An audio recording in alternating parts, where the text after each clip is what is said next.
comes from my background, from, I don't know, they can show how obsessed my mind is about complicated things. I mean, you don't feel comfortable with my works. You don't feel comfortable. You feel the tension. There is this tension that comes from my background. So it comes from the context in which I grew up. It comes from Iran. Yeah, I was born sometimes. I mean, it's maybe very cliche, but when I was born, it was during the war. So I was conceived during the war. So I always have this tension in me, as if I was created in tension. You know, how can I have a very calm spirit? It's not possible. When I see my work, I can recognize myself in my lines, in what I want to say. It's also not very clear what is happening. It's like my life. It's not clear what I'm doing.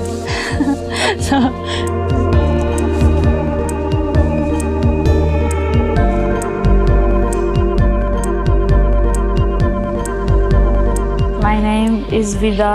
I'm from Iran, and now I'm living in Brussels. It's 5 years that I left Iran, but I go back there every summer, so I didn't lose my connections because I think about there a lot.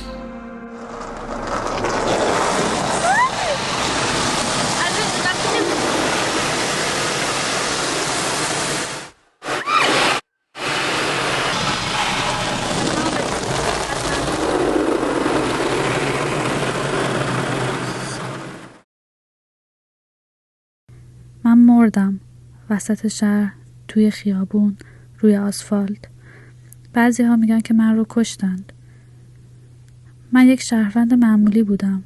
شاید غیر معمولی ترین و غیر قابل قبول ترین ویژگیم این بود که جوان بودم.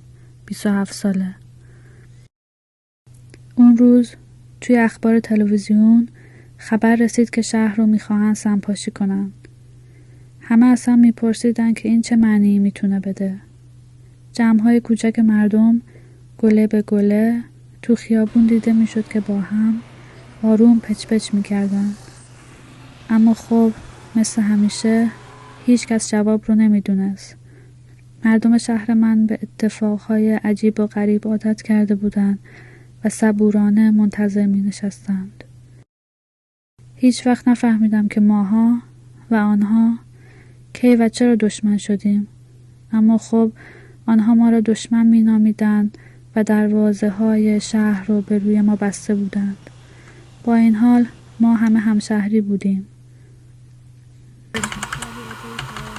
اما خب مثل همیشه هیچ کس جواب رو نمی‌داد.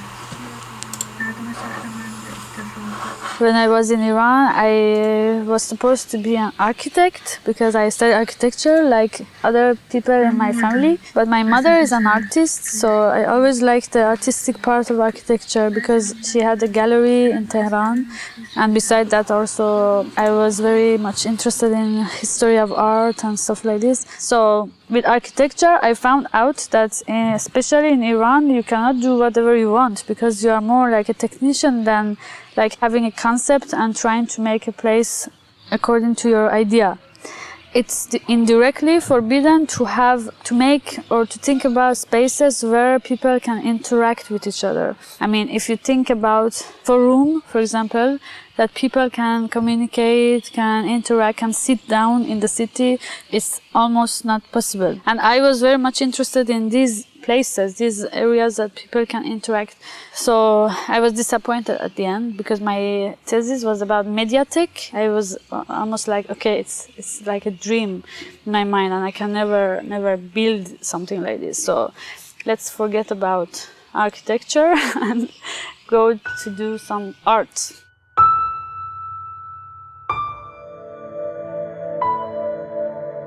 And I didn't think a lot about leaving, but it happened to me because I finished my studies and I was like, okay, now what should I do? And one way to be independent in Iran is to go away, go to abroad. So I was like, okay, I have to leave.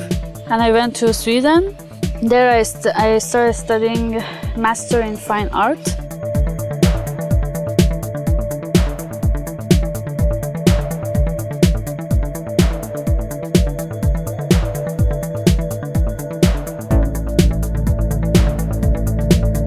Sweden, what I was obsessed with was my virtual life and my connection to Iran. You know, I was in Sweden, but I was not in Sweden because I was living there. I was like mentally, I was living still in Iran because also I told you it was in 2009. So I started like thinking about my everyday life, and I started like taking pictures of my laptop when I was searching through internet, all the news, talking to my friends. I had a boyfriend at that time, and he was living in another country, so I was attached to my computer. You know, everything was on my computer.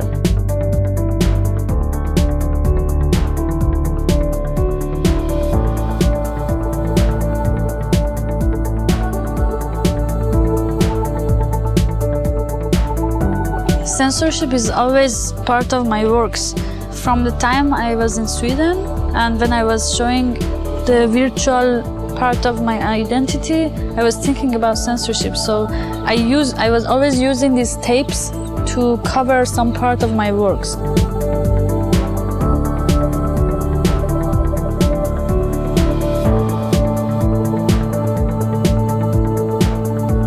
So all parts of the images in these installations were covered by squeezing the tapes. So the tapes were looking like small creatures, you know, and for me the whole installation was like small people demonstrating against something, you know.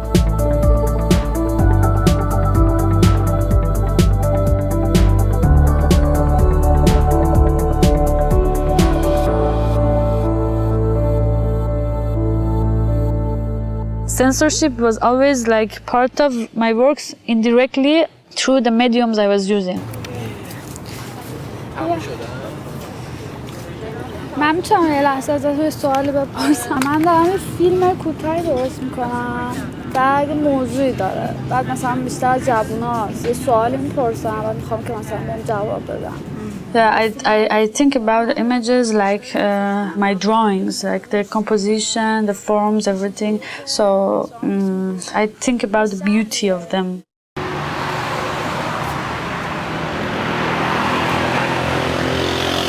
مدام فیلم‌های کمدی نگاه میکنم، خودم رو بعضی وقتا رویا میسازم، خودم رو تو کارتون و اینا احساس میکنم، تو بازی‌های خیلی وقتا واقعا اینجوری فکر میکنم. مسافرت تو خواب خیلی میرم، راست میگی. آره من خیلی تو خواب مثلا آلمان رفتم، آمریکا رفتم، چند وقت پیش ترکیه رفتم، بعد برات میگم، بعد با هنر پیش گریگوری پیک قشنگ با هم دیگه صحبت کردیم. اینا میخندن به من ولی واقعیت داره به خودش. بعد همش به اینا میگفتم فیلم‌های کمدی ببینیم، یه بخندیم سر چیزای بیخود. تو یادت میگفتی چقدر شما لوسی. I was with my camera everywhere, like even the dentist to be with my friend.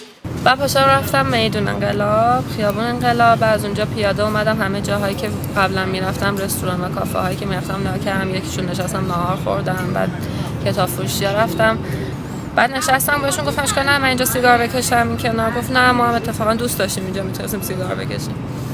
بعد خانم شروع کرد شعر خوندن برای آقا و واقعا احساس کردم که من در برابر این اتفاق کاملا بی سلاحم. نمیشه گفتم احساس که آره از صورتتون هم نمیگیرم، معلوم نیست اصلا کی هست.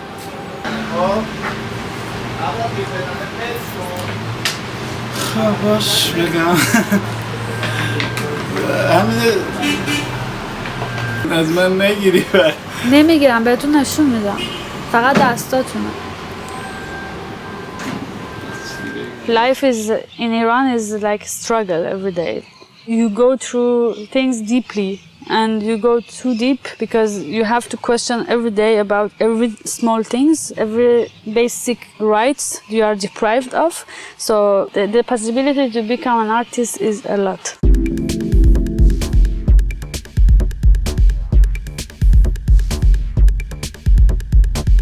Sometimes I draw.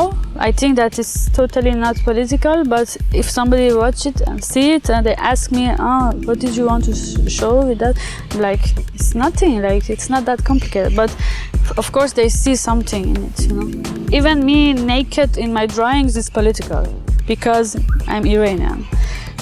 But I don't want to complain about it or talk about its negative point or talk about it politically, like what you hear in the media and what people think about Iran. No, I don't want to talk about all these cliches. But as long as I lived there and all these political issues also had some influence or effect on my life, I'm very interested in talking about the effect of the special situation in Iran on shaping the personalities of people, how they react to some moments.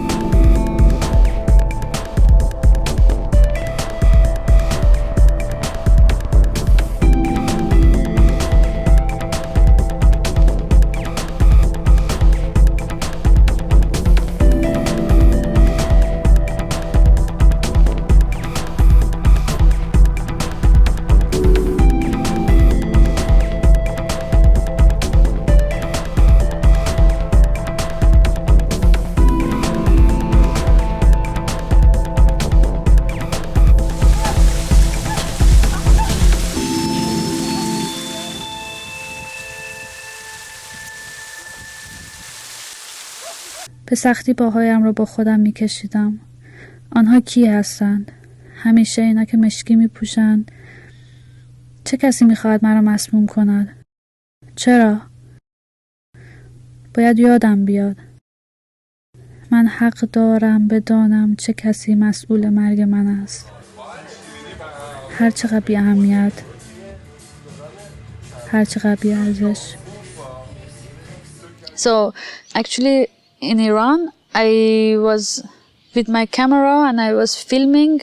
I didn't know how I'm going to make a film out of it, but when I came back to Sweden, I started writing a story that I had in my mind, and then I connected it to the images. So in some points you could see that the words, the voiceover really match the images, but I didn't know that they will match.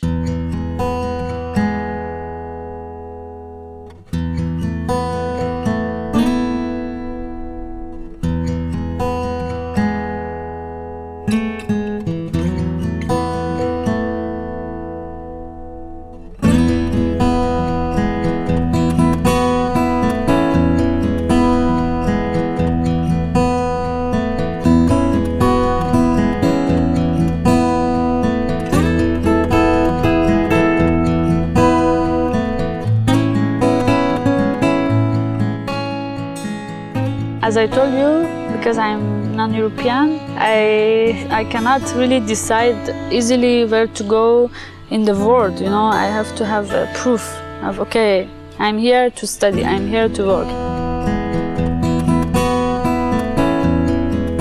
So my studies in Sweden was 2 years, and when it was finishing, I was feeling that I don't want to go back to Iran now, because 2 years for me was too short, you know, the time flied. And I decided to continue studying so that I can continue my artworks. I found a course in Belgium by chance online, and I applied for it and they accepted me. So that's how I came to Brussels.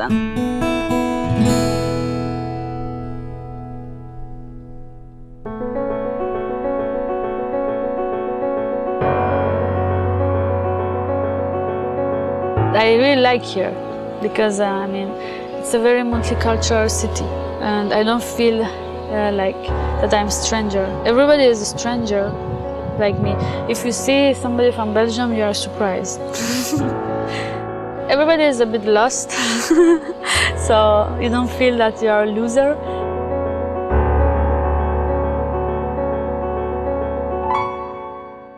There are a lot of things happening here that for artists, that for me at least, coming from Iran, I have more hope to do some projects.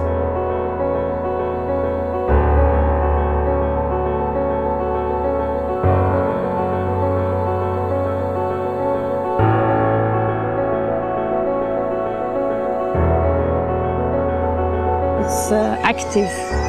There is this active ambience here that I like a lot. That it's difficult to earn money, and if you are an immigrant and you don't really know the language very well, or you are not a citizen, European citizen, for me, for example, I don't have the same rights as people here.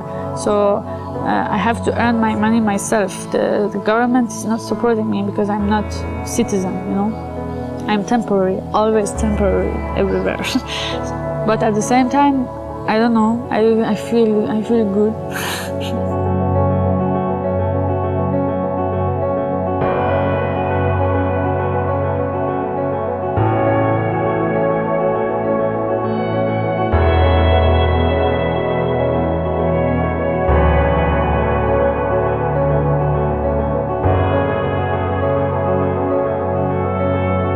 Everything I show is my self-portrait, you know, is my experience. And according to my experience, I want to talk about something bigger. If I talk about myself, I talk about women in Iran. If I talk about my experience in Iran, like I talk about art censorship in Iran. So there is always a connection between my personal life and the social or political part of my life.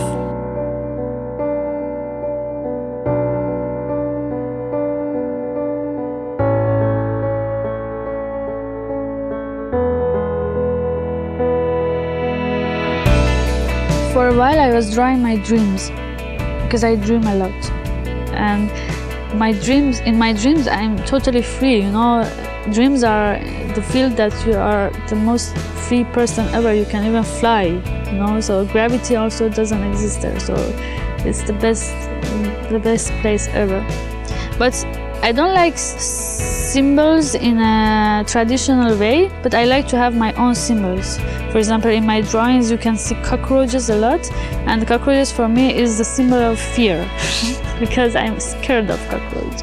And recently I'm interested in this kind of birds that they fly very like steadily, and then they eat this thing inside the flowers. So I was imagining that bird is eating my eye. So I draw that. But I mean, when I think about something as a symbol, I think about its interaction with my body. So I try to make a surrealistic or magical story out of it.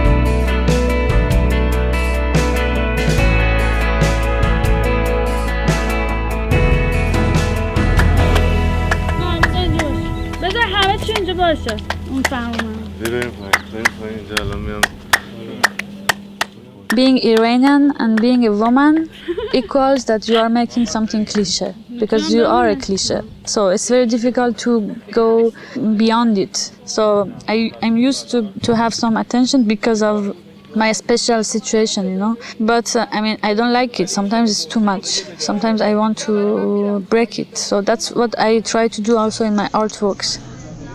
For example, in this film that I'm making now, what I'm talking about is about collective identity. I went back to create an environment in which me and my friends would try to help me as a director to make a film. That is the subject of the film, helping me to make a film. I believe that in Europe, the individual identity is more powerful than collective identity, you know, in comparison with Iran, I mean. But I didn't want to show it directly, so I was thinking that my friends would come with me in a house and we will start reenacting ourselves, you know. So I was imagining, and I explained to them that imagine that you are children. When we were children, we would imagine everything from the outside world and we would try to reenact it. For example, this is a car. So, and I asked them to play inside the house, imagining that they are outside, you know. So this is the indirect way of like even criticizing something, trying to break the cliché.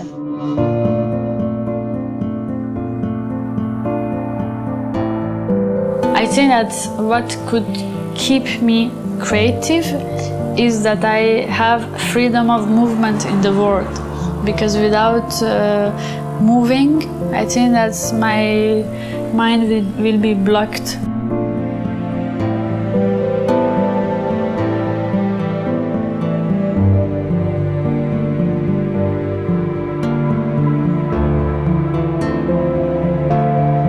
So I think that what I'm doing, I really like. That's the most important thing, that I do art even if I don't earn money out of it, a lot of money out of it. But I try to find other ways to earn money. But I never want to go to choose a life in which I think about earning money and I forget about what I like to do. You know? So whatever comes to me, I will face it. When I arrived here, I was feeling that I belong to Iran, but every year that's passed by, I was also finding some belonging here. So now, this year, I was happy to go back and I was happy to come back here. So I was feeling even worse because my identity is separated into two regions that are totally different from each other, and I like both of them. I can see myself in two versions, you know, in two different ways of communicating with people. Where I feel nothing, I don't feel positive or negative. The only place that I feel nothing is in the plane, up in there.